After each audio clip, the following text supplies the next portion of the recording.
Pero bago ang lahat ng yan, kung bago ka pa lang sa channel na ito at gusto nyo ang mga ganitong usapin, ay inaanyayahan ko kayong pindutin ang subscribe button at ang bell icon nang sa ganon ay lagi kayong ma-update sa tuwing may bago tayong upload.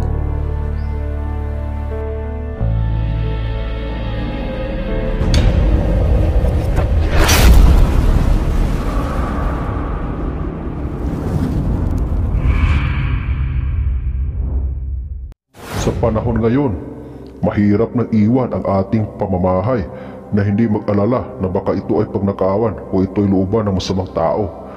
Para hindi makita o matuntun ang ating mga bahay ng mga taong may masamang tangka o ibig kayong pagnakawan. At sila'y mamamalikmata kahit na sila ay sanay sa patungo sa inyong lugar. Ay gamitin ang orasyong ito para mayroong tagapagbantay o proteksyon ang iyong bahay. Usalin ito sa araw ng Biyernes. Unahan muna natin ng isang Ama namin, isa ang Panginoong Maria at isang sumasampalataya at isunod ito ng 3 beses. Mater Divinae Graciae Salvator Mundi Gayem Jesus Awiwi Duhovik Salvami. Mater Divinae Graciae Salvator Mundi Gayem Jesus Awiwi Duhovik Salvami.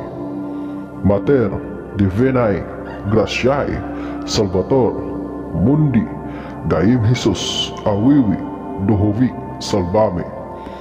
At iihip sa hangin pakros ng 3 beses.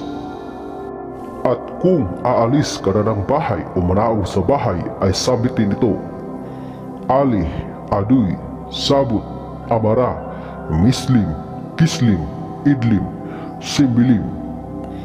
Bantayan ninyong mabuti ang aking pamamahay habang ako ay wala. Yan po ang ating orasyon para bantayan ang ating pamamahay.